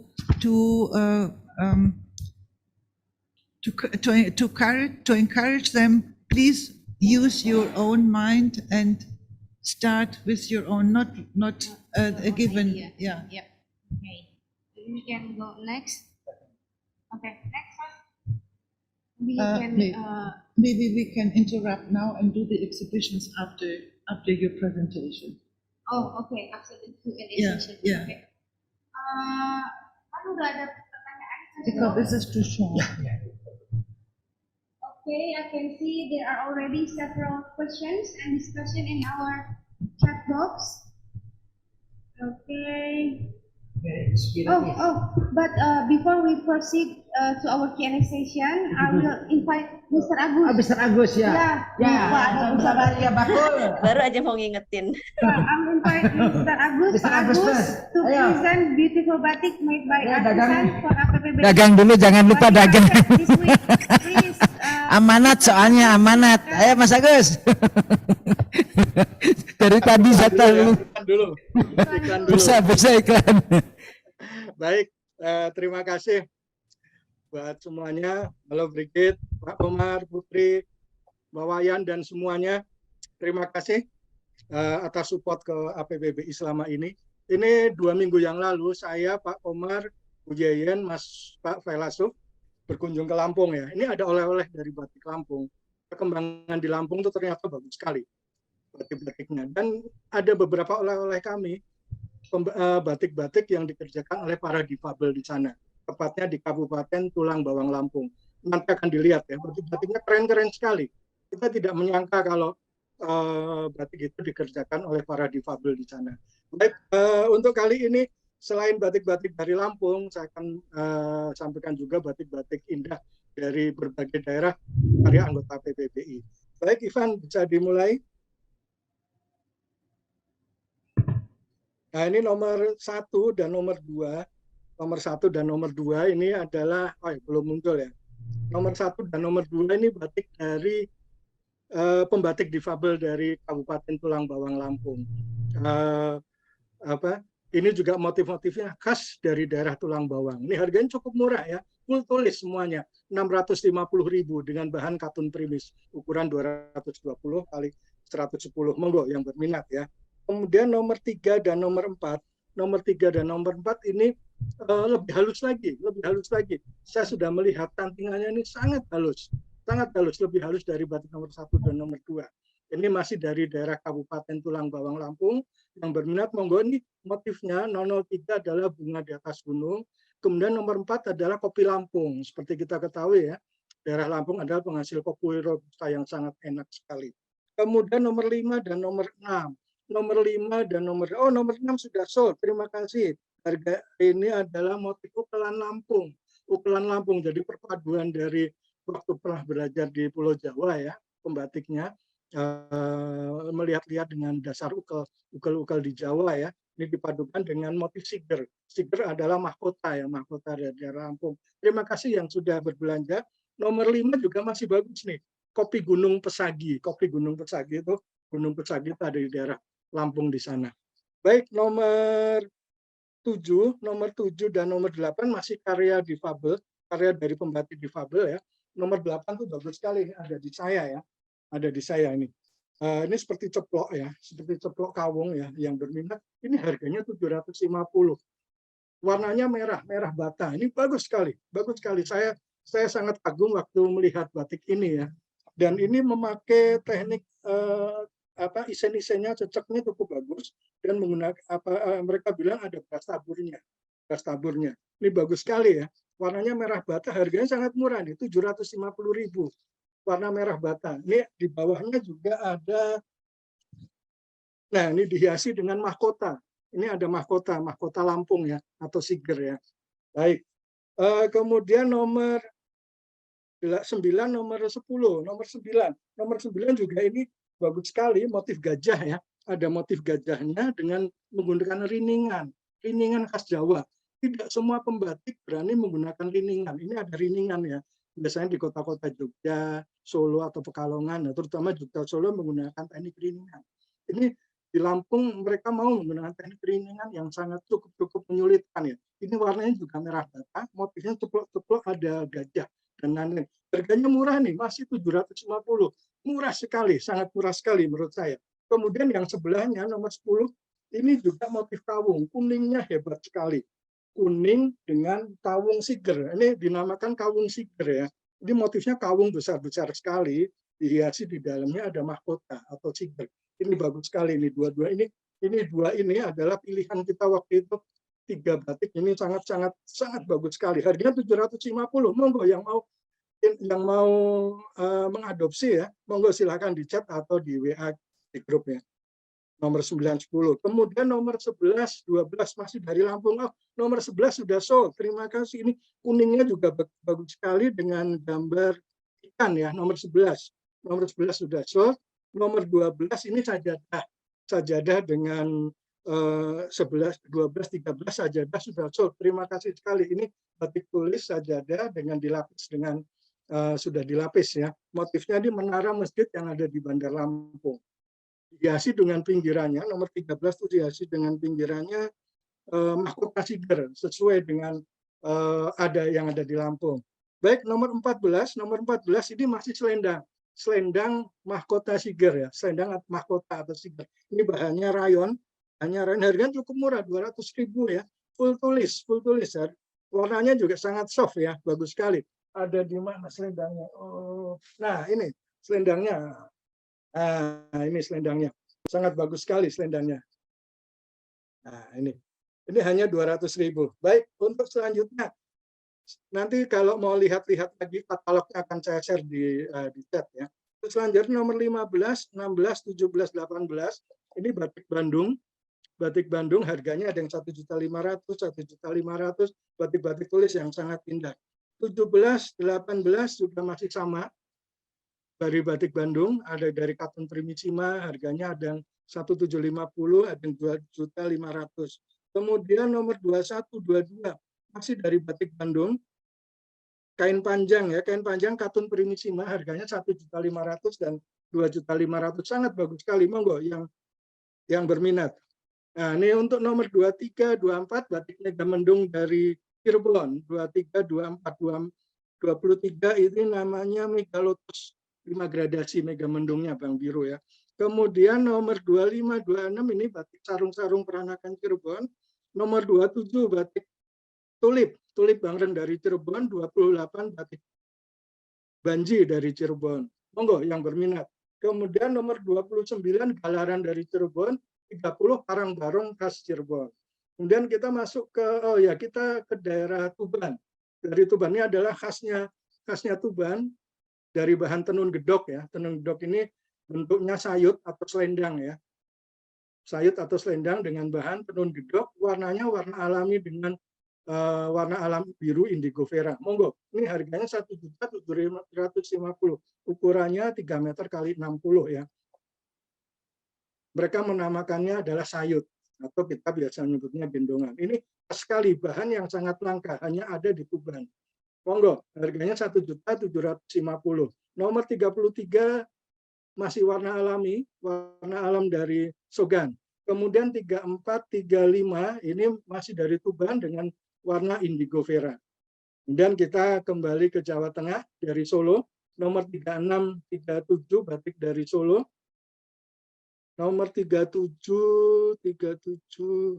sebentar. 37 ini sudah laku ya. 39, 38 ini batik Solo, kemudian 39 batik Solo motif naga. Oh ya nih 39 sudah laku. Ini cantik sekali ya motif naga dari Solo. Ini sudah laku. Terima kasih ya. Harganya 3.350.000. Kemudian masih sarung Sugagenes dari Solo, monggo 2.250.000. Dan kita kembali ke Cirebon ya, kain-kain panjang dari Cirebon. Kain panjang 1 juta dan ini pagi sorenya bagus sekali warna kuning dan motif lengko-lengko. Harganya hanya 1 juta rupiah. Kemudian nomor 43, 44, 45, 46 ini juga masih batik-batik Cirebon dengan bahan katun trimis, harganya 1 juta, ada 900, ada 1,4 juta. Monggo, ini ada sekar jagatnya cantik sekali. Kemudian kita kembali ke Pekalongan. Ini ada spesial dari Pekalongan ini. Bahan-bahan kemeja pola yang sayang suami, kakak atau adik laki-lakinya, monggo ini bahan kemeja pola semuanya Prada, semuanya dihiasi dengan sentuhan akhir Prada, jadi memberikan kesan kemewahan bila kita memakainya. Harganya 1,25, bahan katun primissima.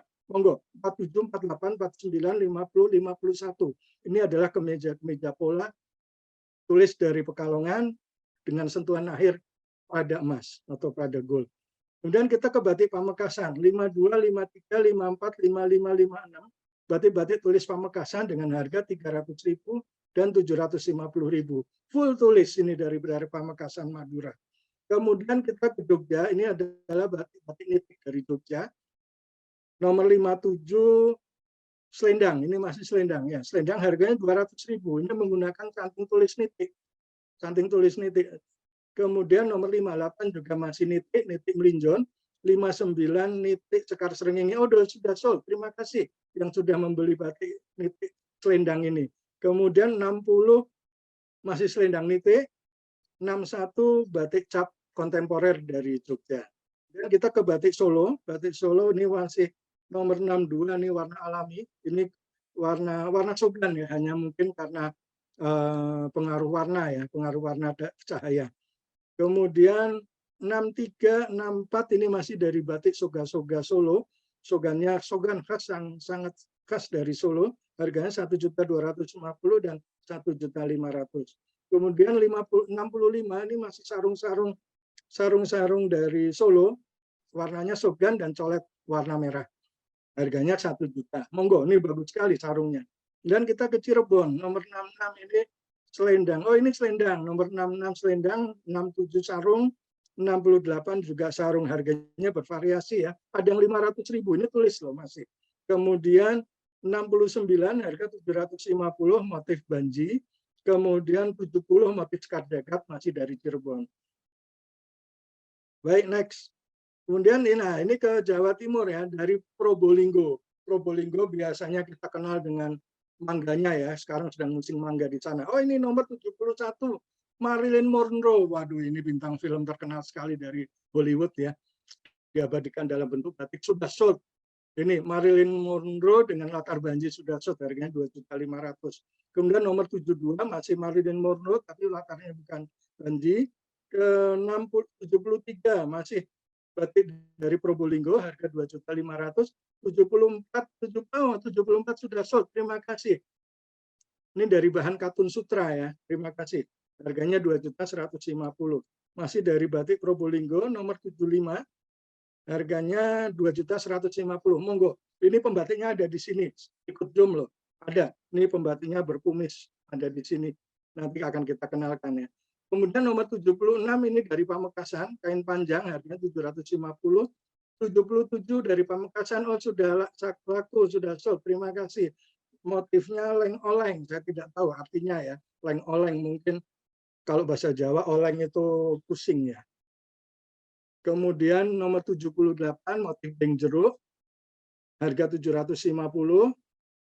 79 motif pong camplong masih dari Pamekasan, 80 dari Pamekasan juga, harganya 850. Ini bagus sekali dari Pamekasan. Monggo. Kemudian kita kembali ke masih di Jawa Timur, di Kota Apel ya, ada batik Malang.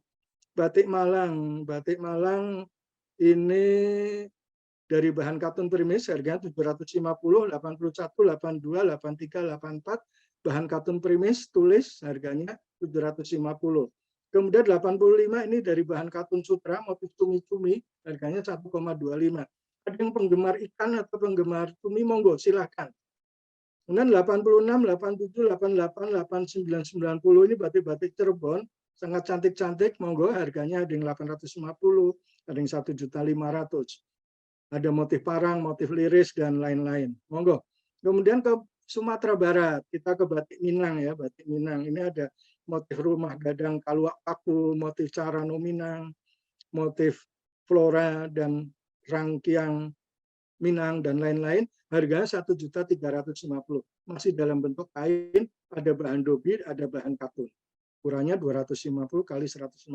Monggo, batik Minang dari Sumatera Barat. Kemudian kita ke Pamekasan lagi, ini ada serimbit ya, serimbit. Jadi yang mau kembaran dengan istri atau kakak atau adik, ini ada 2 kain plus 1 selendang. 2 kain plus 1 selendang, harganya 1.850.000, mendapatkan 1 set serimbit, 2 kain plus 1 selendang. Nomor 96, 97, 98, 99, 100. Monggo, batik Pamekasan. Sangat murah ini. 1.850.000, 3 kain serimbit. Kemudian kita ke batik Bandung, ini ada bahan untuk pareo, ada untuk selendang ini dari bahan viskos. Monggo, ini cantik-cantik sekali, warnanya warna soft ya, harganya 750. Monggo, nomor 101, 102, 103, 104, 105, 106. Yang 105 dan 106 ini dalam bentuk selendang viskos APPBI. Warnanya warna sangat soft, khas dari pembatik dari Bandung, seorang pembatik senior pembatik, pionir pembatik di Bandung. Nunggu, ini kembali ke Jogja, 107, 108 ini motif nitik yang kita gunakan untuk interior ya. Di sini tertulis hiasan dinding tulis, ada 3 motif, harganya sangat murah, 475.000 plus frame, sudah termasuk frame, jadi tinggal dipasang aja. Ini tulis, asli tulis batik nitik, karya pembatik kita dari daerah Bantul. Monggo, ini tinggal pasang saja hiasan dinding ini. 107, 108, 3 motif nitik, harganya 475.000 plus frame. Kemudian 109 dan 110 masih batik nitik, hanya 1 motif plus frame, harganya 225. Ini cantingnya, canting nitiknya ini menggunakan canting yang kecil ya, bukan canting yang pada umumnya. Kalau di zoom nanti ada katalognya, akan kelihatan bahwa canting ini menggunakan canting sangat kecil. Kemudian 111, 112, 13, 14, ini batik Palembangan, oh sudah sold. 111 dan 114 sudah sold. Terima kasih. Batik Palembangan, hanya 225, khas Palembangan, warna bangreng. Kemudian kita kembali ke Cirebon, 116, 117, 118, sampai terakhir 121 batik-batik khas Cirebon, ada Mega Mendung dan lain-lain, harganya dari mulai 300.000, 350.000, 2 juta dan 1 juta. Monggo yang berminat. Baik, untuk hari ini saya akhiri untuk bursa batiknya. Terima kasih yang sudah membeli batik-batiknya. Yang berminat, monggo chat di nomor WA saya 081 2929 6628. Ini masih ditunggu ya, batik kawung siger. Warnanya cantik sekali, kuning. Kawung siger, monggo. Harganya hanya 750.000. Baik, terima kasih Mbak Wayan Lesi, Mbak Putri. Silakan dilanjut. Terima Terima kasih Pak Agus. Selalu keren nih Pak Agus nih kalau jualan sekali jago. Okay, thank you so much, Mr. Agus. It is really delightful to see such an enthusiasm from all of you who willing to purchase each batik to show some support for our batik artisans. And your love for Batik Indonesia is a big part of our vision of batik sustainability. Thank you. Okay, ladies and gentlemen, now we carry on our Q&A session. Let's see a question from Anastasia. Bu Ina. Ibu Ina. Bu Ina, Ina Warlani, Ina Warlani. Halo Bu Ina, apa kabar? Oke, mana hilang Pan? Oke, Thank you. very inspired images of your paintings as well as your batik paintings, he says. Hope you can prepare a batik painting class one day. Oh, kan? Hi, we met before, Bridget, at Jakarta Convention Center before with Carmanita. Yeah. As a local batik artisan, I really feel that your batik pieces have different look and have very natural results in coloring techniques. May I ask, what is the dye stuff you use for your batik paintings? Did you do the hot wax releasing process or lorot like us? Do you do natural dyes for your batik paintings too? And thank you and enjoy your visit in Indonesia. Yeah. Thank you very much for your question. And no, I cannot use natural dye because that needs a lot of stuff in my atelier, in my studio, and I don't have the equipment for this. I use the German color, which is the branch is Deka, and they are direct colors. And for sure, Reaktif ya, seperti remazol dan prosion, contohnya kalau Indonesia. so what you can use similar to my Deka dyes, what I have in Germany, you can use what Putri said, Remasol and Prosian. Yeah, so it's similar. So this you can use, and yeah, might be one time I will have a workshop here. We don't know. Next time. Okay. Yeah, I think it's good because I'm not very familiar with the synthetic color, but your way to apply the colors really inspired me to do that using the natural dyes. I think well, one day we can share. Yeah, that would be It's nice. a new idea for me. Yeah, great. We just asked Brigitte to come here maybe next year. Yes, please. Yeah, next year Yayasan Batik will have a GBN, Gelar Batik Nusantara. Yeah, so you should come. Okay. 23. Yeah. Yeah, I always came before for the GBN. Yeah. Oh yes.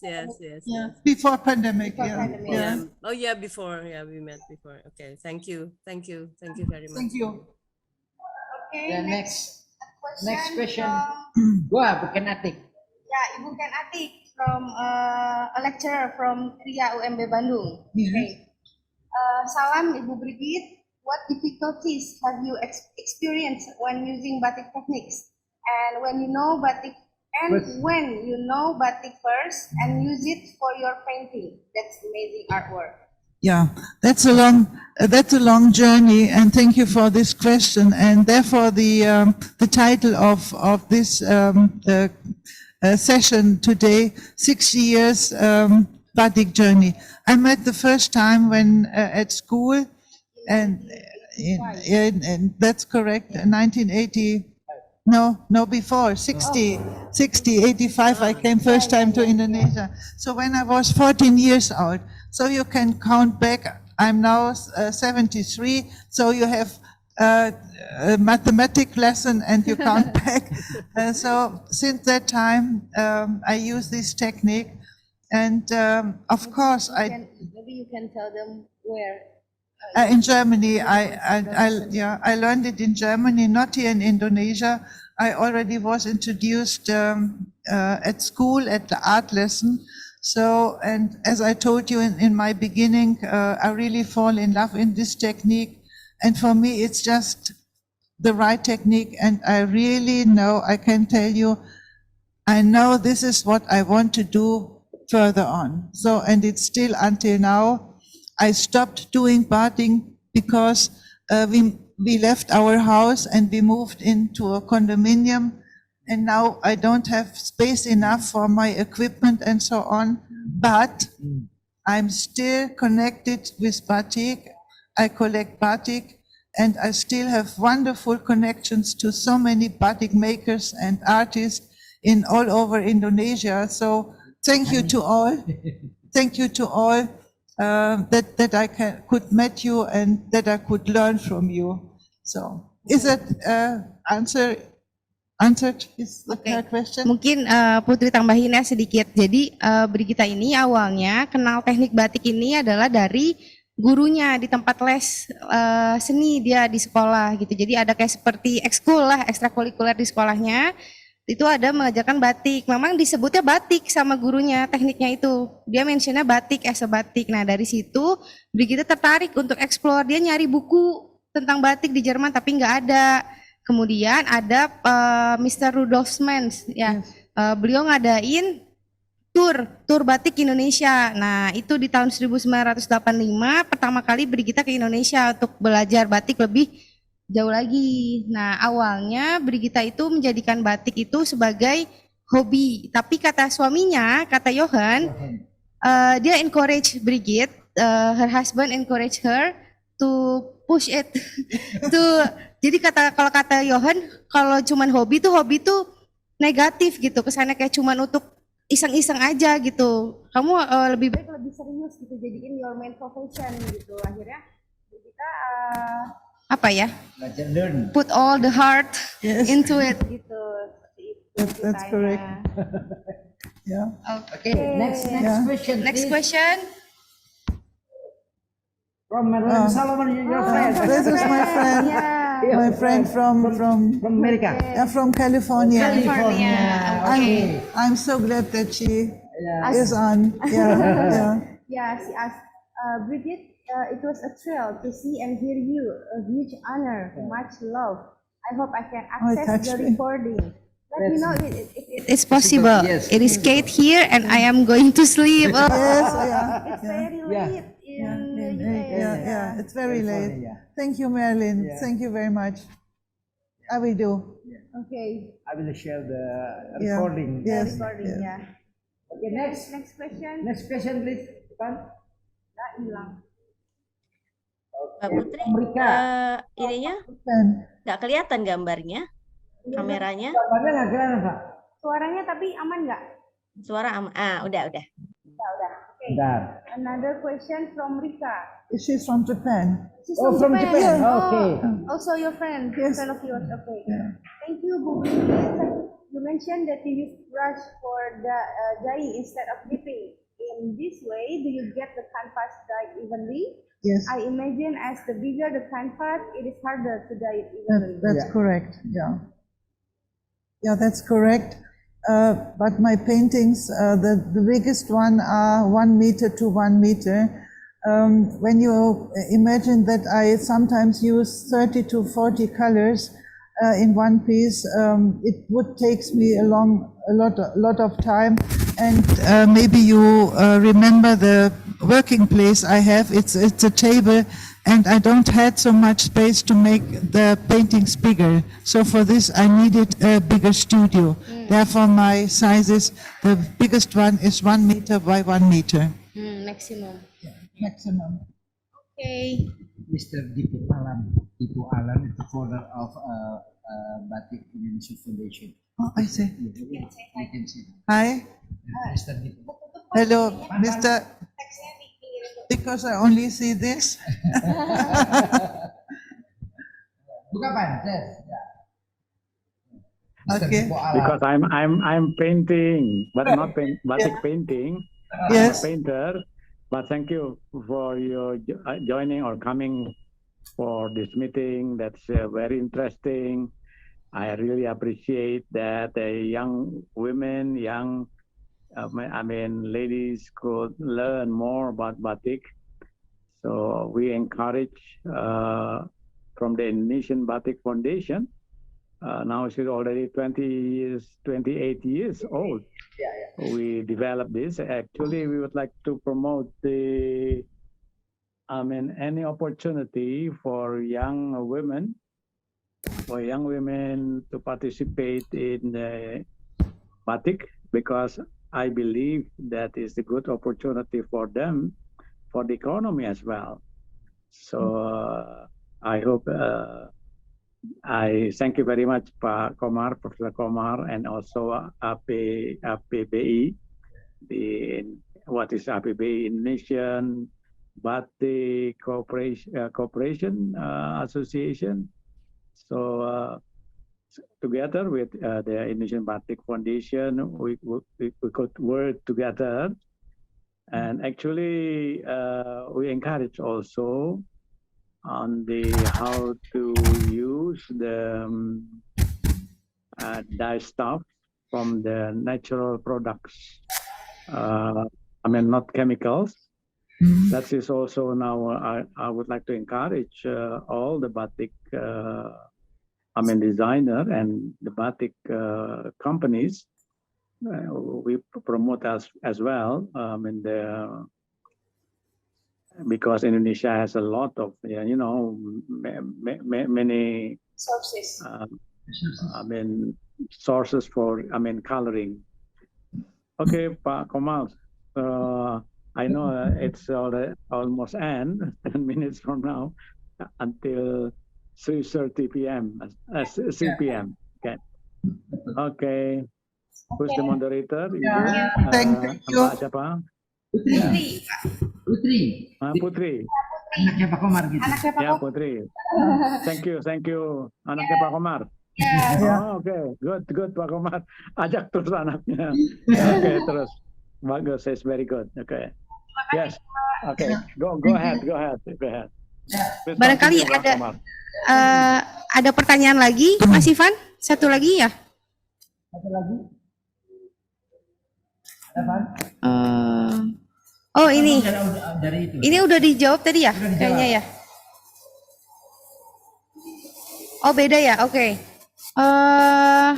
No, I only One question left. That is the dye stuff that Brigitte usually use. It is a ready-made dye stuff.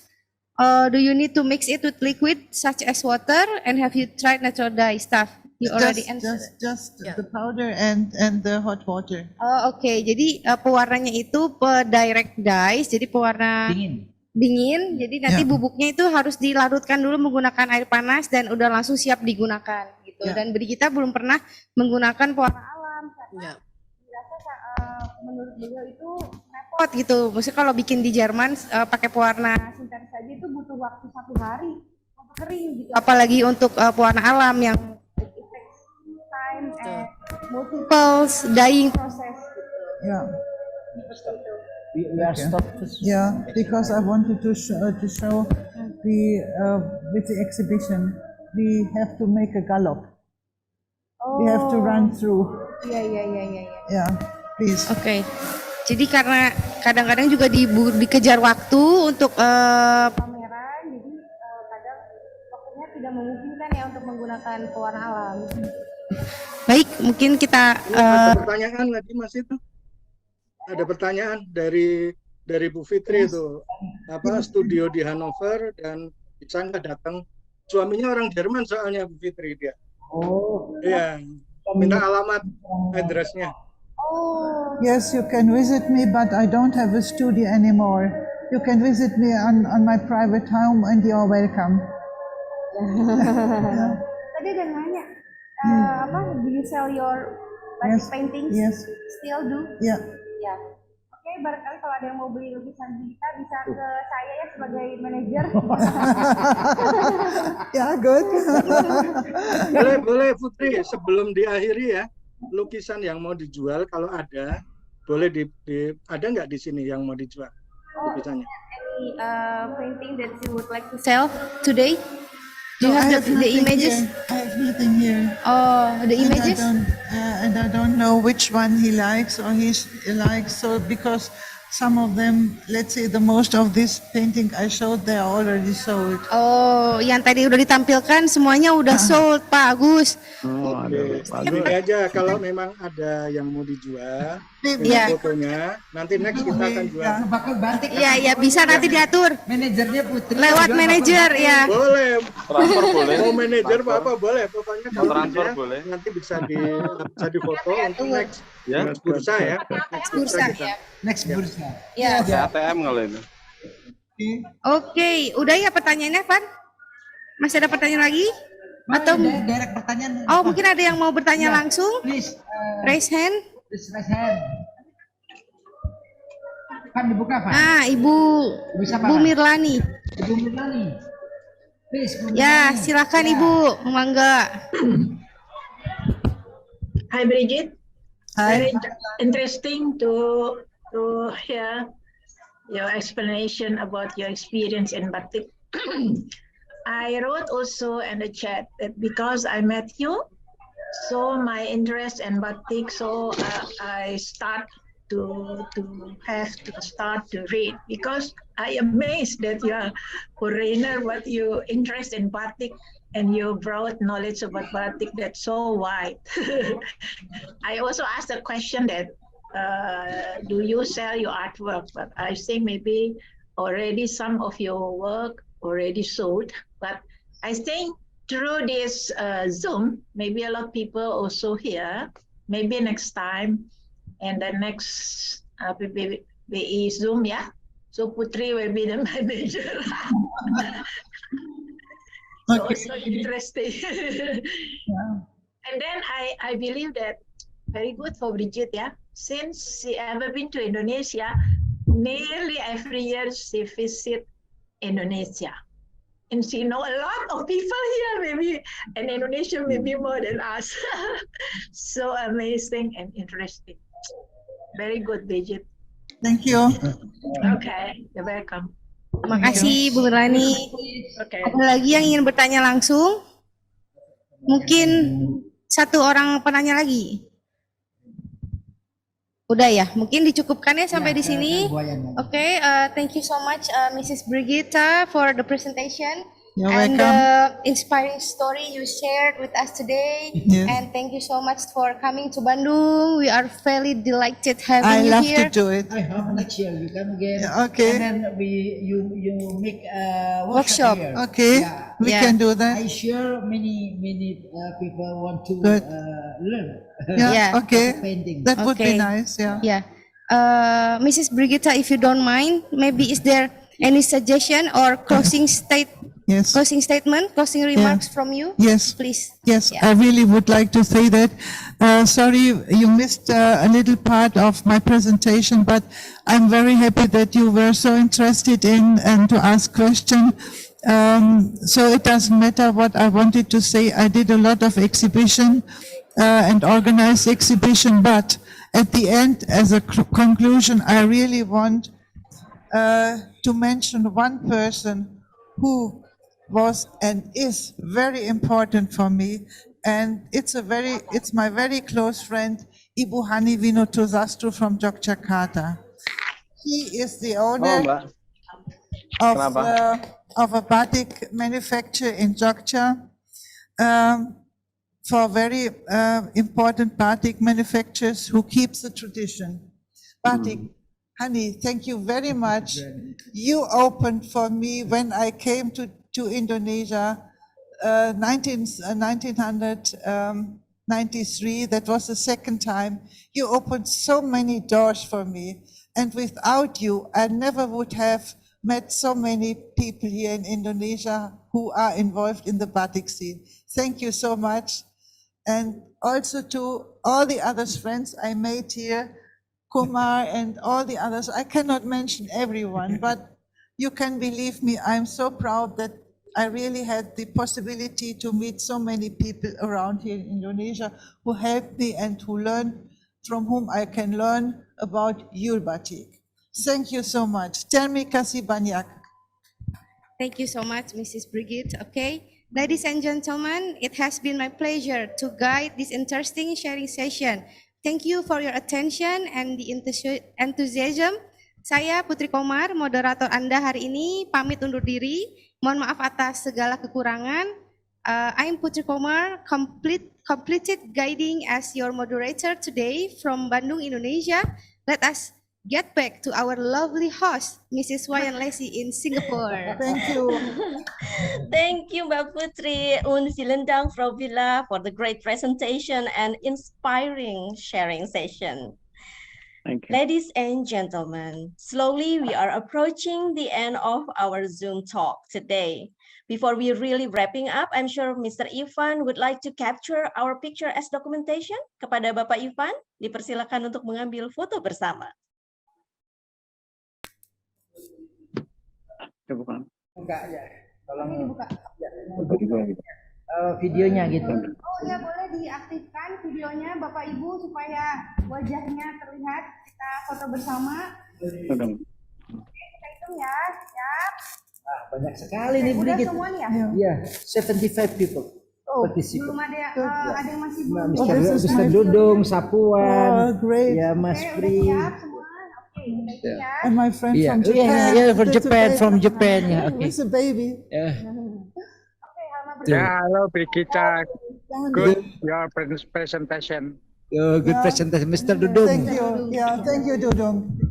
Oke, Ya, siap. 1, 2, 3. Okay, bye. Halaman kedua. halaman kedua. Cheers. Ah, Salam canting. dalam canting. Salam cantik. Ya, Ibu Gita, Ya, ya. ya, Bu Gita Ketua Umum Oke. ya, APPBI, Like this. ya. Iya. Okay. Wah, keren-keren hadir semua ini, Masya Allah. Thank you. Aduh, luar biasa semua ini. Gimana Pak Ivan, udah? Udah semua ya? Silakan. Okay, thank you, Pak Ivan. So everyone, this final documentation taken by Pak Ivan conclude our webinar today.